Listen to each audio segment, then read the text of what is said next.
Ariel Gershenweib publicó recientemente un libro sobre ética. Se llama The Goods of Design: Professional Ethics for Designers. Yo lo traduciría como los beneficios del diseño, ética profesional para diseñadores. Ariel se dedica a investigar temas de ética relacionados a la inteligencia artificial. Porque el tema es apasionante y estuvimos tocándolo con otros, pero muy tangencialmente, me pareció interesante tener a alguien con el que ir más en profundidad. En esta charla, Ariel también nos cuenta sobre la toma de decisiones. Mi nombre es Mariana Salgado, esto es Diseño y Diáspora.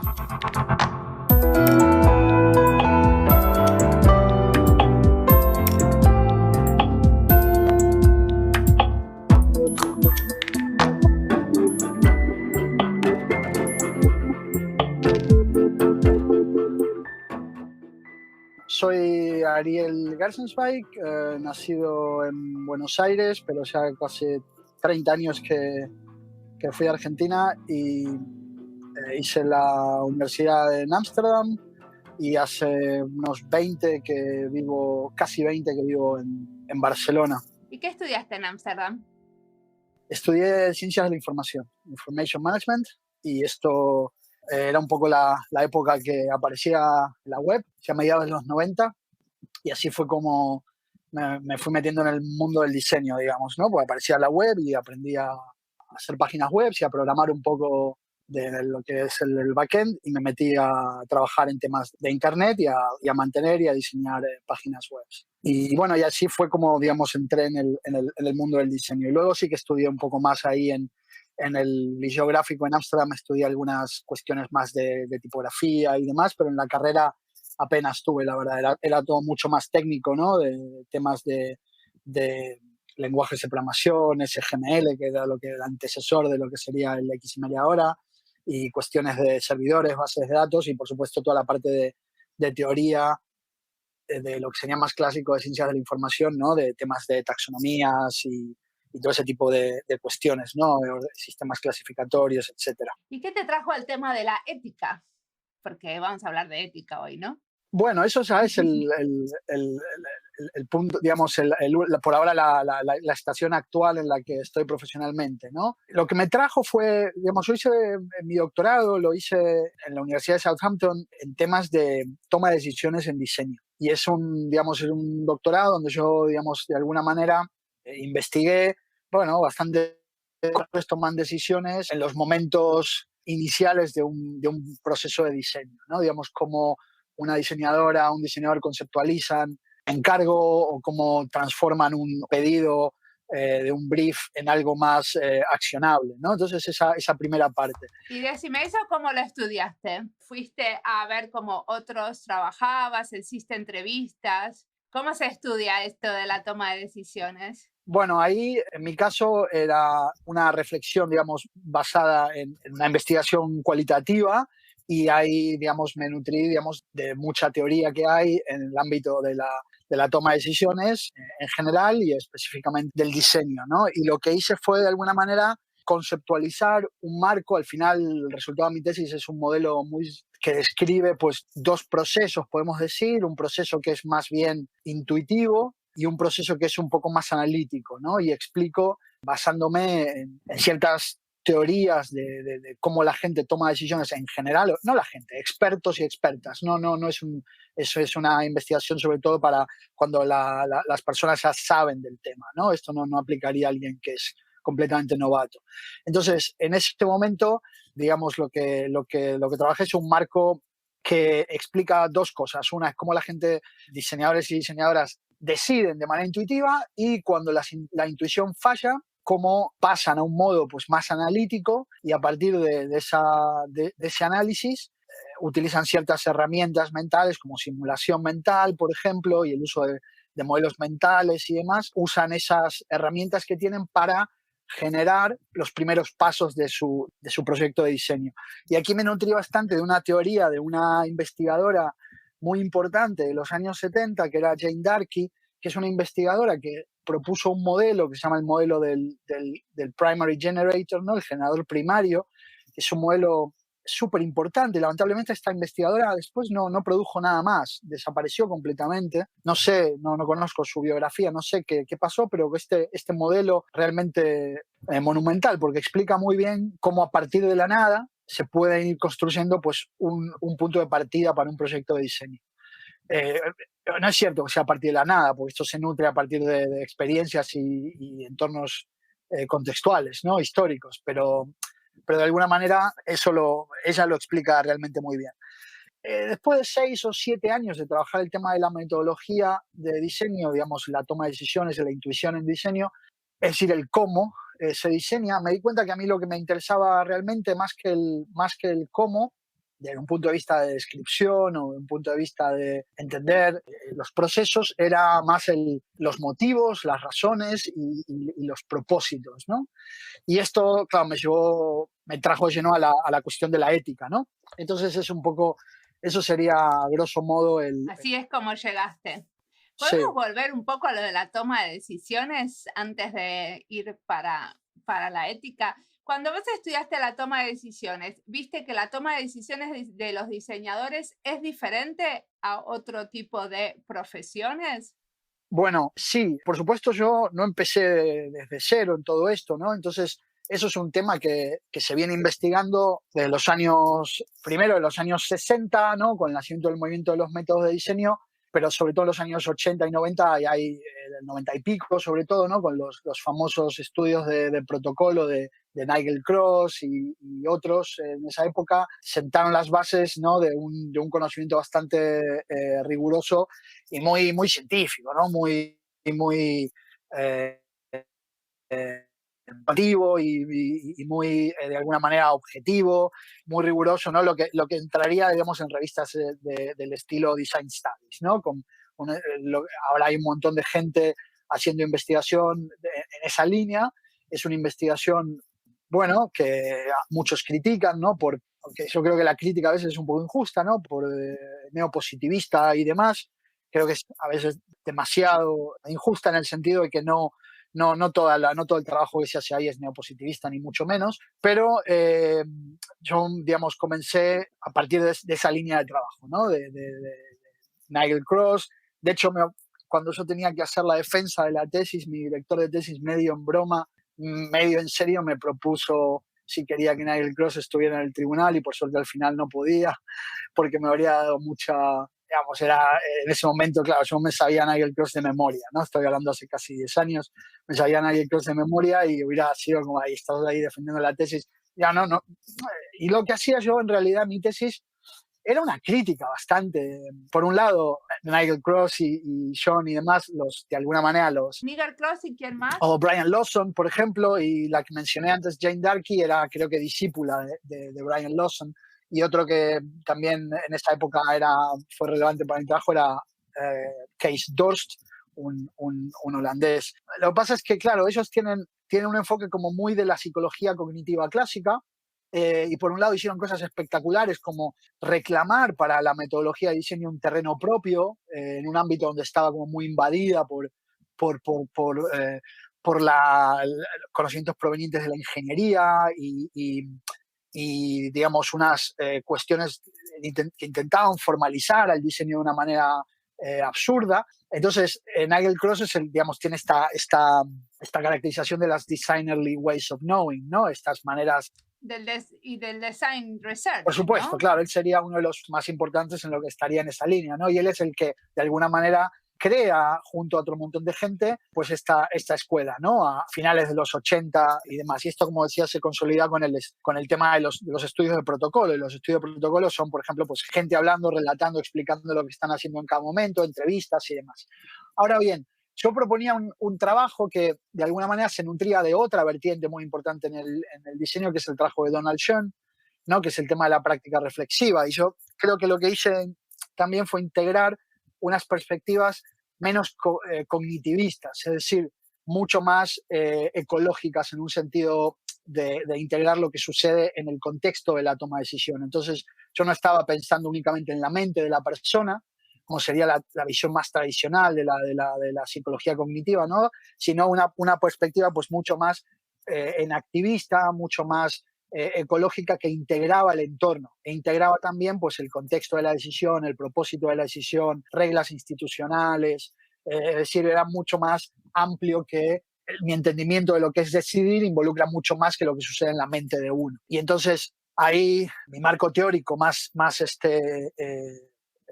el que más en ese momento me nutría mi investigación era un marco de toma de decisiones que se llama naturalista, ¿no? Es decir, es un marco que de alguna manera no define lo que es la manera correcta de decidir, como sería la teoría de decisión clásica. La teoría de decisión clásica, de alguna manera, tiene unos modelos que definen lo que es un estándar óptimo de decisión. Entonces, por eso decimos que ahora hay mucha literatura que habla de que los seres humanos somos irracionales. ¿Y por qué somos irracionales? Por ejemplo, porque no maximizamos la utilidad esperada de una decisión. ¿Qué significa esto? Que hacemos cosas que nos perjudican. Pero entonces, ahí hay una clara valoración. Digamos, la idea de decir que somos irracionales tiene un aspecto peyorativo. Y hay todo un montón de gente que no hace eso en estudio de toma de decisiones. Lo que pasa es que en la economía sí se hace eso, y en ciertas corrientes de toma de decisiones sí que se hace eso ¿Qué mucho, quiere ¿no? decir que se hace eso? Que se usa este modelo racionalista de Efectivamente, toma de decisiones. Claro. efectivamente. Se toma, y en este caso es el análisis la comparación de las mejores alternativas y la elección de la mejor alternativa se toma como el estándar de lo que es una buena decisión. Entonces, por eso una decisión intuitiva, según de esta manera de verlo, pues no es la mejor decisión, porque es una decisión que no considera todas las alternativas. Pero la intuición también implica un poco de racionalidad y de estar informado. No es que uno es intuitivo en el aire. Así es, eso es lo que yo argumentaba también. Es decir, yo estoy de acuerdo con esta postura. La intuición, bueno, hay una...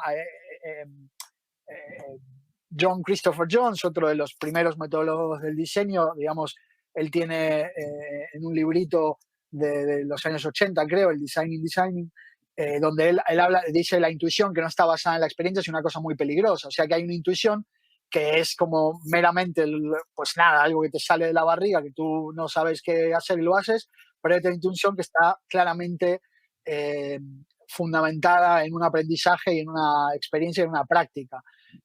Y esa práctica pues excede a uno, ¿no? Entonces, la intuición es, de hecho, lo que, curiosamente, lo que Jane Darkey proponía, la idea del generador primario, es que es generar una solución aproximada, incompleta y errónea, pero de entrada. Entonces tú en el momento que estás escuchando pues, a una clienta que te pide algo, a un cliente o a un grupo de personas que te piden, pues mira, necesito un póster para esta obra de teatro, algo simple como eso, por ejemplo, tú ya en ese momento, ya como diseñadora, ya tienes una idea de por dónde van los tiros, ¿no? Por dónde hay que ir.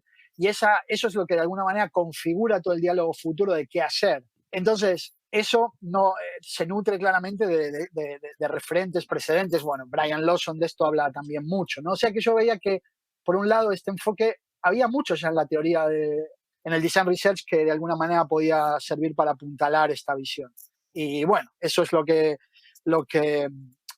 hice en su momento. Pero después es un...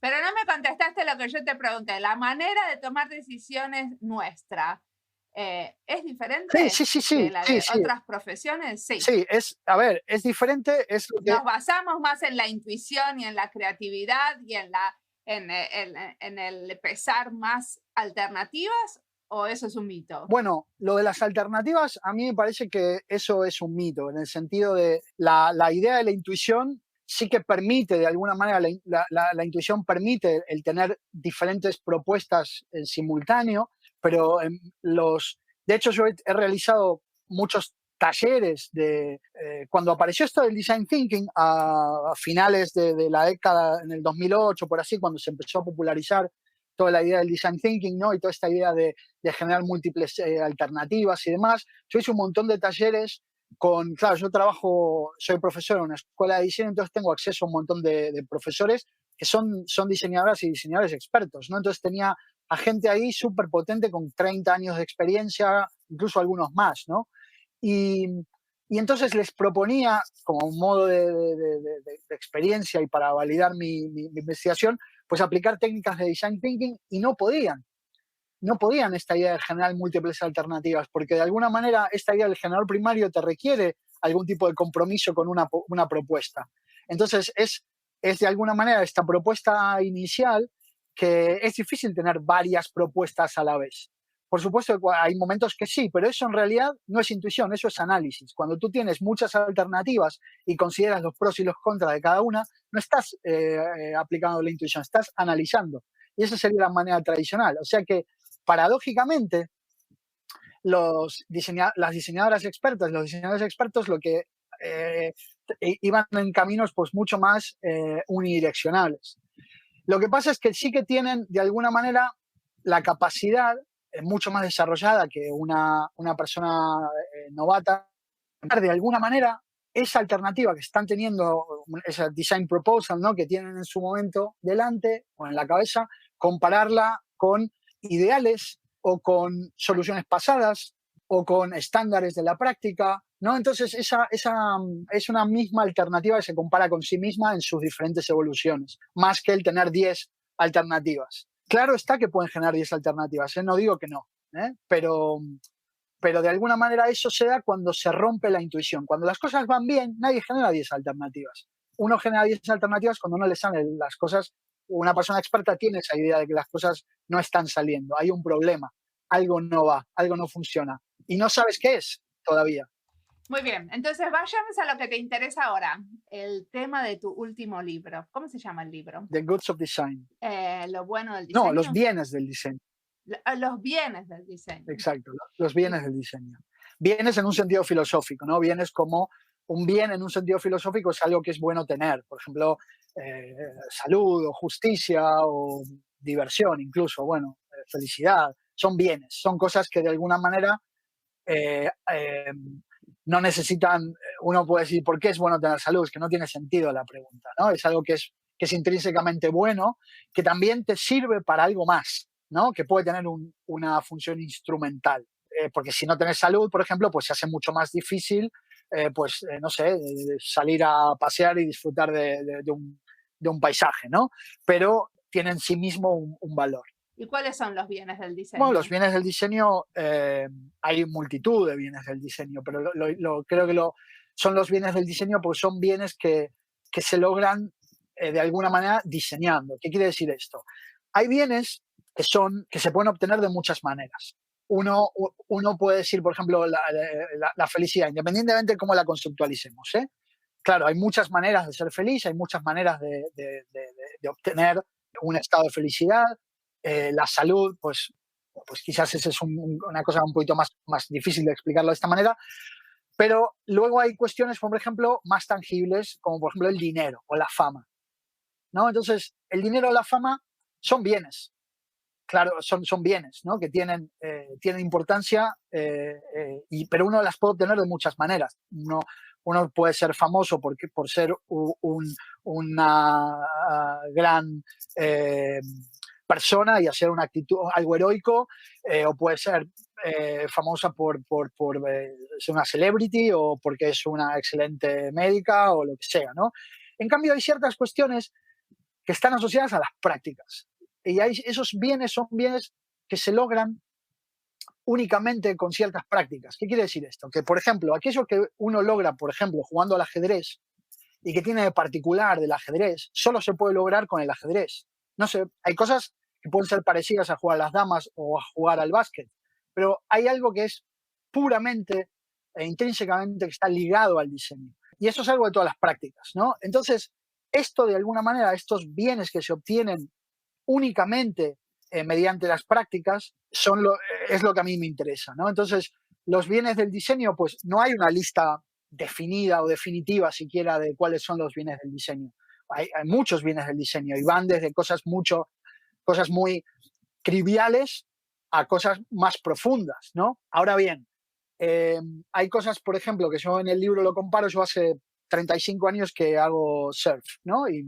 Entonces hay cosas que uno puede obtener solamente en el surfing, surfeando olas, ¿no? Entonces, por ejemplo, el ayudar a un surfista que lo está pasando mal, o el estar en el agua y saber dónde te tienes que poner sin ningún tipo de ayuda externa, porque si tienes que saber solamente leyendo el mar, tienes que saber dónde tienes que ponerte para esperar la ola.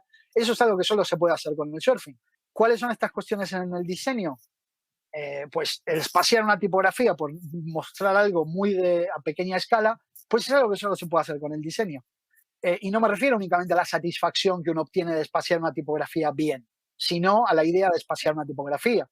Luego, al final, visto, digamos, a lo que sería como si lo vemos de una manera más jerárquica quizás, esto tiene que ver con cuál es la función o el propósito, mejor dicho, del diseño, ¿no? Entonces, al final, depende cómo uno entienda el diseño, ¿no? Entonces uno puede entender el diseño de una manera pues mucho más táctica y técnica, y entender lo que tiene que ver con, por ejemplo, definir, pues, hacer unas especificaciones para artefactos, ¿no? Y eso es una manera de entender el diseño que a mí me parece válida, pero hay una manera de entender el diseño pues más profunda, que es que tiene que ver con... Que tiene que ver con los propósitos, ¿no? Sí, pero uno puede decir que el propósito del diseño es definir especificaciones para los artefactos, por ejemplo.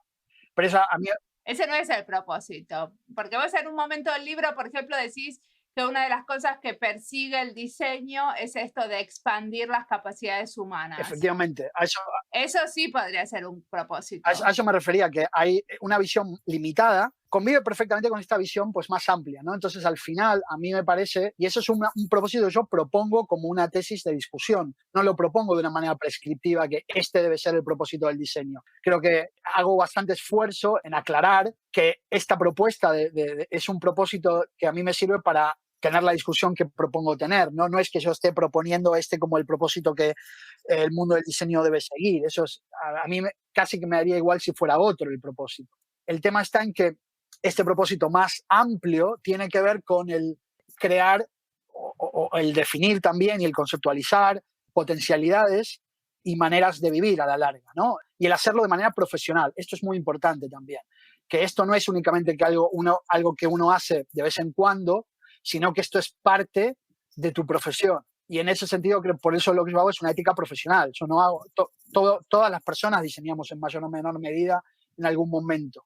Lo que pasa es que solamente aquellos que se dedican al diseño de manera profesional diseñan todo el tiempo, o casi todo el tiempo. Pero ¿por qué es importante que los que nos dedicamos al diseño profesional y diseñamos todo el tiempo entendamos mejor esto de los propósitos? Bueno, por una cuestión que tiene que ver con la idea de profesión.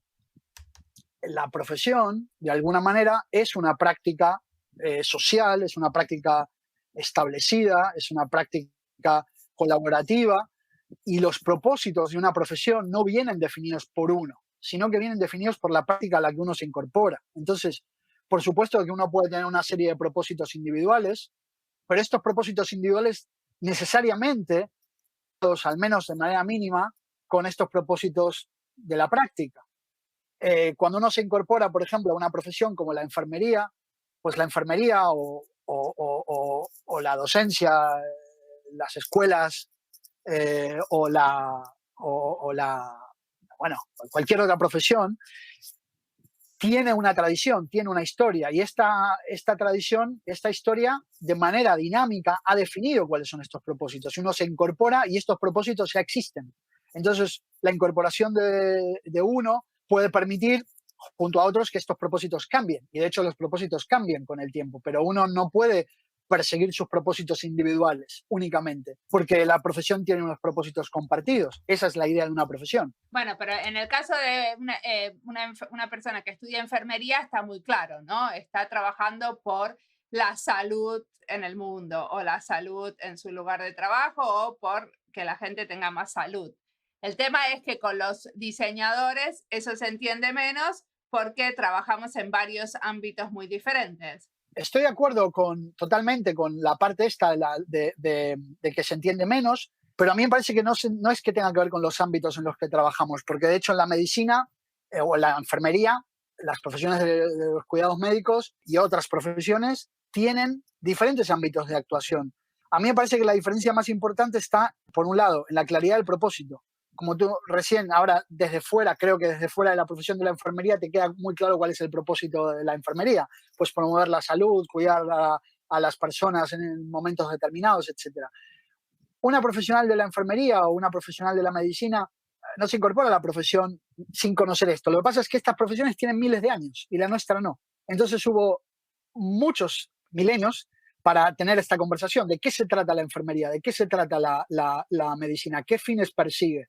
Y no solo la medicina occidental, sino todas las medicinas, ¿no? Entonces, en el diseño, en cambio, es una profesión mucho más nueva y tiene esto de las profesiones nuevas, que es que el propósito no queda tan claro. Entonces, en tanto profesión, no queda tan claro cuál es el propósito del diseño.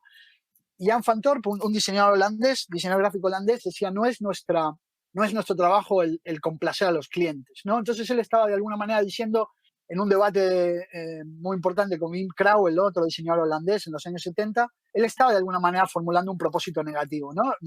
Es algo más que eso. Pero uno perfectamente podría decir que el propósito del diseño es darle a un cliente lo que pide o darle a una empresa lo que pide. Uno podría decir eso. Lo que pasa es que eso no tendría sentido desde el punto de vista de qué es una profesión, porque las profesiones tienen algo que las define que es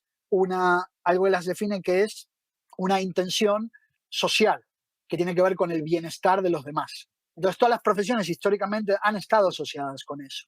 Y esto para nada implica que uno tiene que trabajar de manera gratuita ni sacrificarse, ¿eh? No es eso a lo que me refiero. No, estamos hablando, o sea, a mí me gustó cuando en tu libro decías algo así como que un buen profesional está preocupado por el propósito último de su profesión. Y lo que yo entiendo, decime si lo entendí mal, es que entonces no estoy preocupado por lo que el cliente quiere, sino por el bienestar de esa persona a la que estoy trabajando o el bienestar del planeta o tener en cuenta las condiciones contextuales para no destruir lo que está alrededor y a la vez como de alguna manera servir a la persona que necesita algo. Sí, perfectamente. Sí, yo creo que eso es a lo que me refería. De hecho, yo creo que complacer al cliente también es importante. Lo que pasa es que no está en el punto último de las prioridades, digamos, o no debería estarlo, porque si complacer al cliente implica, de alguna manera, no cumplir con ese propósito más importante o más de fondo, pues ahí hay un problema. Yo creo que lo entendiste perfectamente. A eso me refería. Lo único, la puntualización que haría es que, claro que es importante complacer a los clientes. Lo que pasa es que el complacer a los clientes no puede ir en contra de lo que de alguna manera legitimiza y justifica nuestra profesión. Bueno, es un poco que la profesión del diseñador es justo como encontrar esa intersección, ¿no? Algo que el cliente pueda hacer dinero y pueda hacer su negocio y a la vez satisfacer la necesidad última de la persona sin destruir el planeta. ¿Podría ser un poco así? Podría ir por ahí. ¿Es en esa intersección? Sí, está en esa intersección y de hecho también en una parte del libro también lo destino bastante espacio a esa cuestión, digamos, porque al final mucha gente habla de la responsabilidad, ¿no? Y yo creo que una de las cuestiones que tiene que ver con la responsabilidad aquí es justamente hacer el esfuerzo de negociar todas estas cuestiones, de negociar todo esto que es posible. A veces uno consigue ciertas cosas y a veces no. Y no se trata tampoco de sacrificarse en un sentido religioso, ¿no? De sacrificarse e inmolarse porque uno no consigue lo que busca, ¿no? Entonces, al final, lo importante aquí es justamente crear estos espacios donde sea más probable que podamos obtener estos resultados que perseguimos. Entonces, al final, si miramos las enfermeras y los médicos, y estamos comparando mucho con esta profesión, pero hay otras pues más cercanas, como puede ser la arquitectura, que tiene sus propios dilemas también, ¿no? Y está muy relacionada con el diseño. Pero al final, todas las profesiones hoy en día están inmersas en una dinámica capitalista, ¿no? Entonces, esta dinámica capitalista que podemos claramente criticar y debemos criticar y ser conscientes de cuál es, pero es el contexto en el que vivimos. Entonces sería un poco absurdo no tomarla como el paradigma actual de la profesión, que podríamos decir, claro, hey, debemos ir por otro lado. Y sí, eso es innegable, pero de nada sirve para un profesional que está trabajando y que su dinámica, su conflicto, digamos, tiene que ver con usar dark patterns o tiene que ver con hacer cosas que le parece que no contribuyen al bienestar de los demás, de nada, no soluciona nada decir, bueno, hay que abandonar la dinámica capitalista.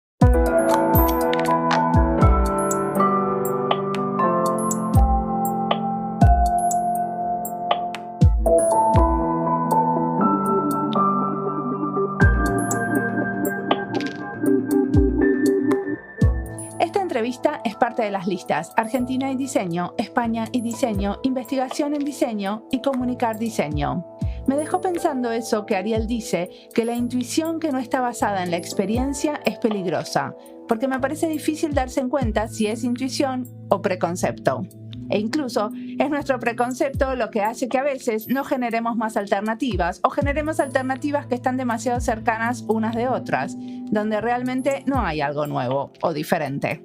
Porque las alternativas que creamos están delimitadas por lo que creemos posible, incluso cuando armamos alternativas para escenarios de ficción. De alguna manera, tienen que ser creíbles. Ariel nos dice que si tenemos muchas alternativas es análisis, no es intuición. Y quizás esto es lo que nos motive a construir más alternativas, porque es explorar el campo de lo posible, porque podemos analizar mejor el próximo paso. Sigamos escuchando a Ariel y aprendiendo sobre este tema que es apasionante.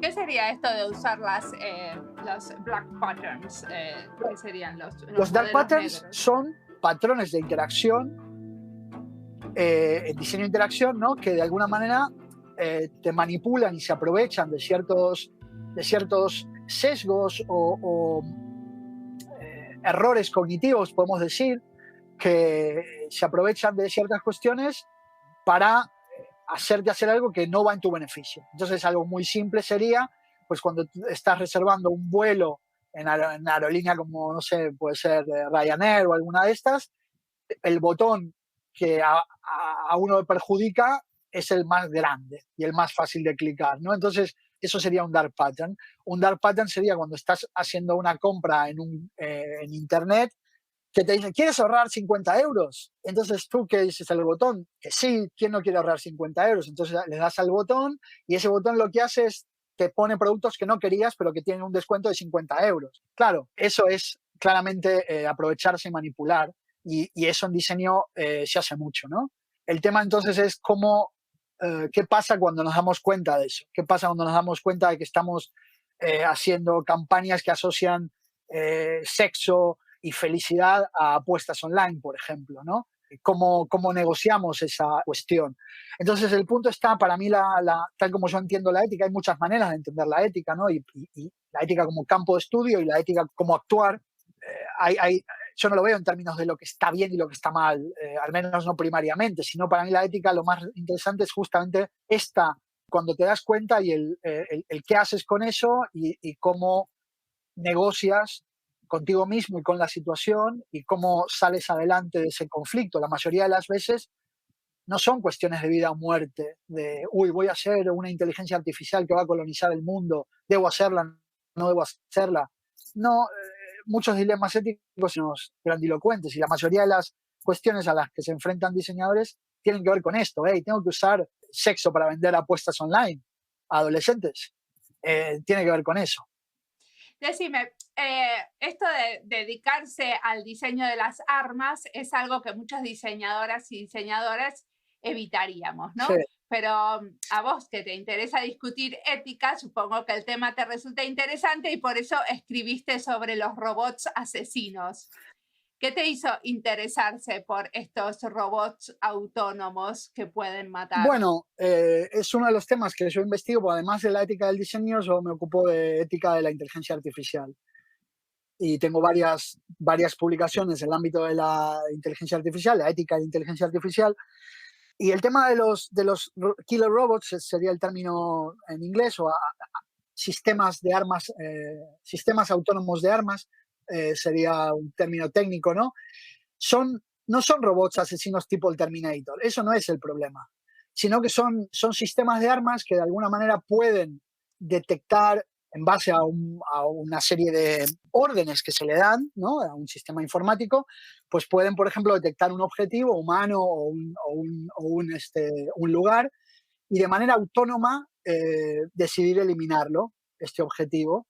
Entonces, hoy por hoy, las armas autónomas no está claro que existan. Hay rumores bien fundados de que sí existen. Hay muchas publicaciones académicas, científicas, que sí que las toman como que existen, pero todavía no se han usado. Es decir, y un arma autónoma no es un dron en el sentido estricto, porque el dron sí que vuela y hace unas cosas de manera autónoma, pero al final hay alguien del otro lado que le da el botón.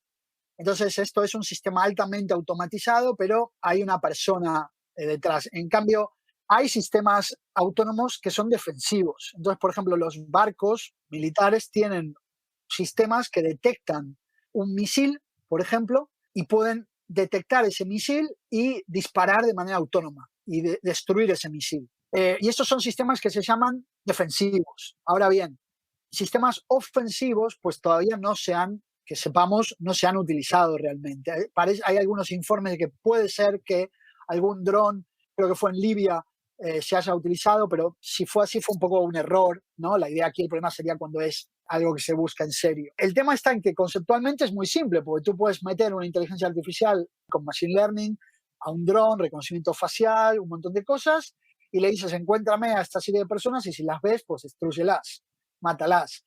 Y eso, pues, tiene varios problemas éticos, como te puedes imaginar.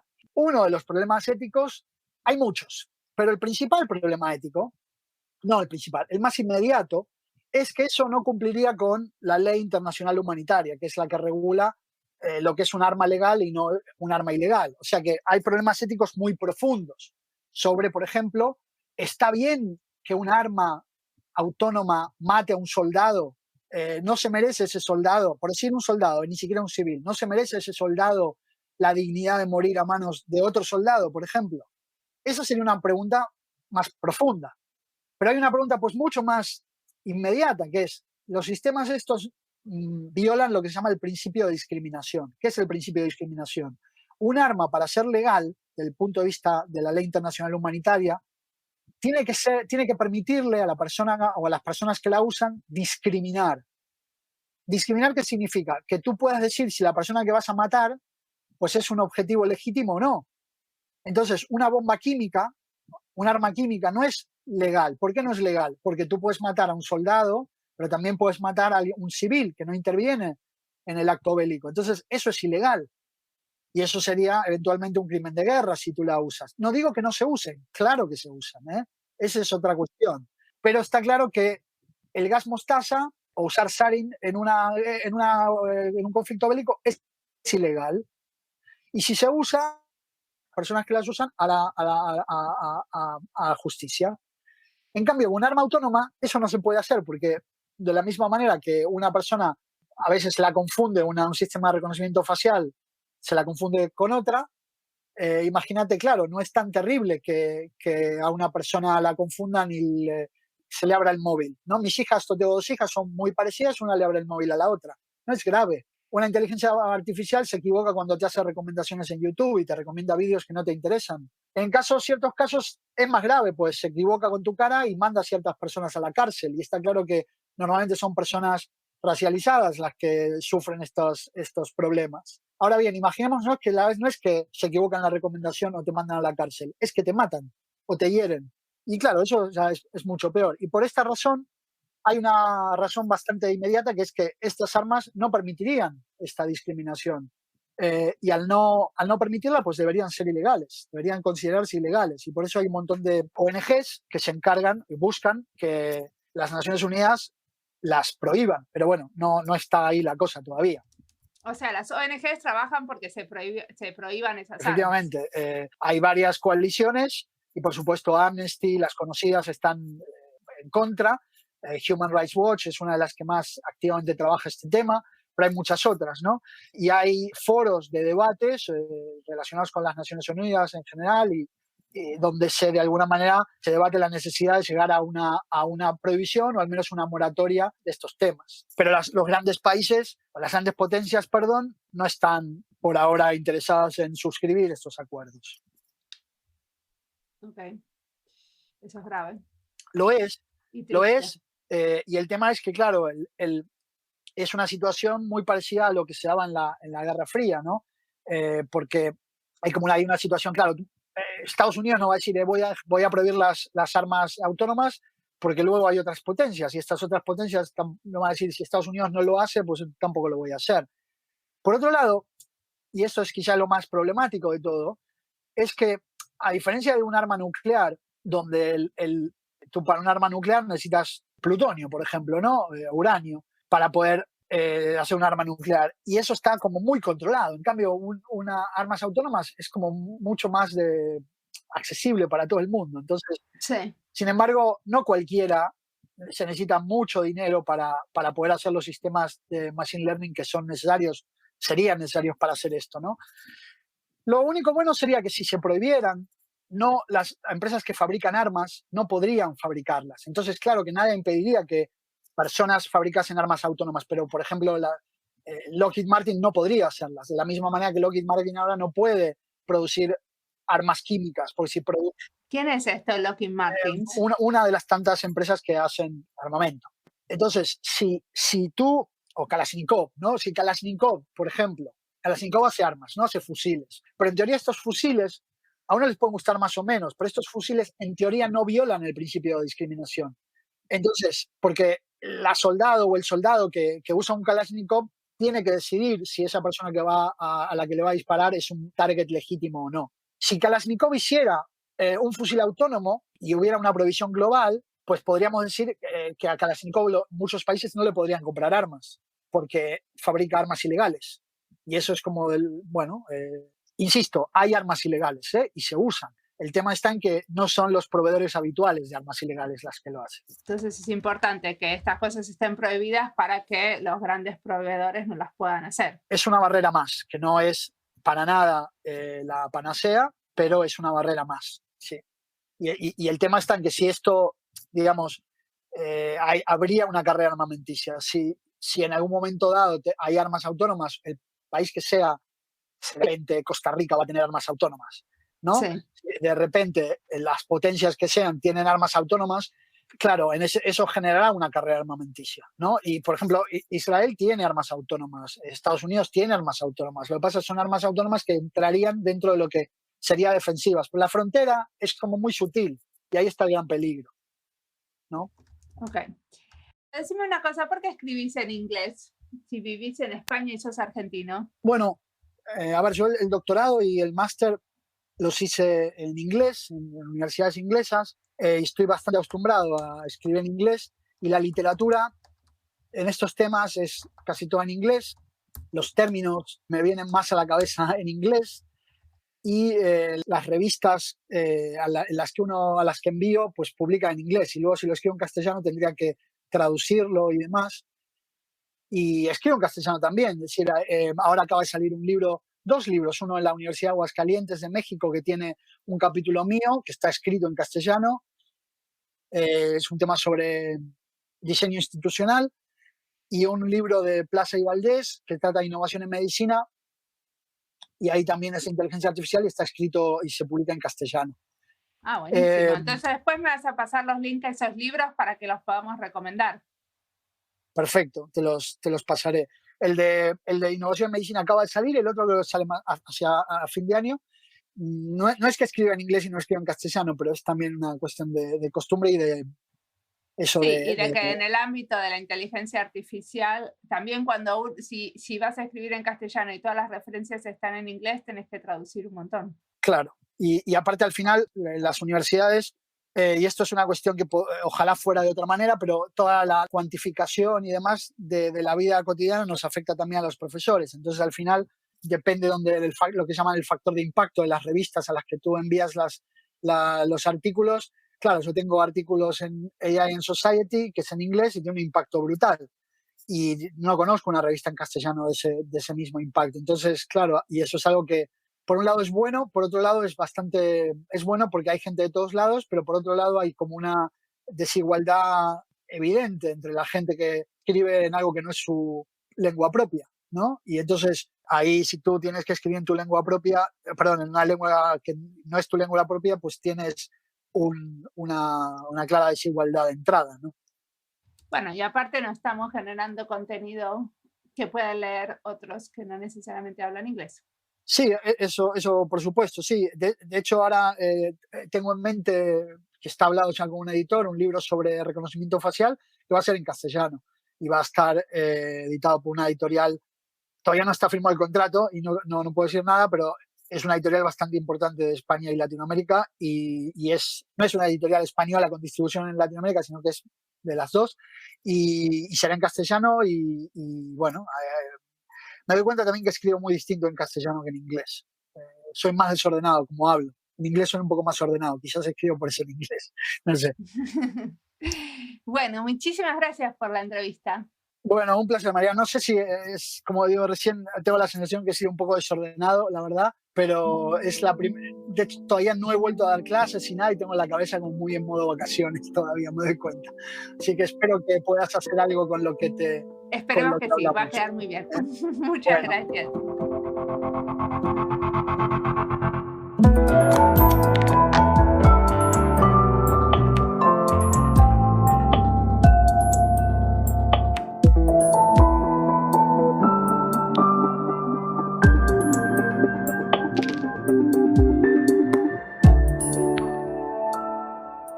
Dice Ariel, una de las responsabilidades de los y las diseñadoras es siempre entender los propósitos y negociar lo posible. Y yo seguiría que muchas veces lo posible aparece en el hacer conjunto y ese hacer puede llegar a reconfigurar los propósitos. Porque algunos propósitos siempre están marcados y bien trazados al principio de un proyecto, pero otros vienen, crecen y tienen hijitus. Otros se desarrollan mientras hacemos, sin quererla ni beberla. Por lo menos para mí es así, con muchas cosas que empiezo con un objetivo claro y resulta que después surgen otros objetivos, que son más ambiciosos y que tendrían que tenerse en cuenta. Y en ese diálogo entre los objetivos, los medios y los límites de lo que hacemos, salen alternativas. Me sale siempre poner de ejemplo este podcast, pero podría poner otros ejemplos de cosas que se fueron modificando en el hacer. ¿Les pasó a ustedes también? Siempre nos pueden contar y contactar a través de las redes. Queremos escucharles, saber de sus propósitos y sus proyectos, y cómo les sirve o no lo que charlamos acá.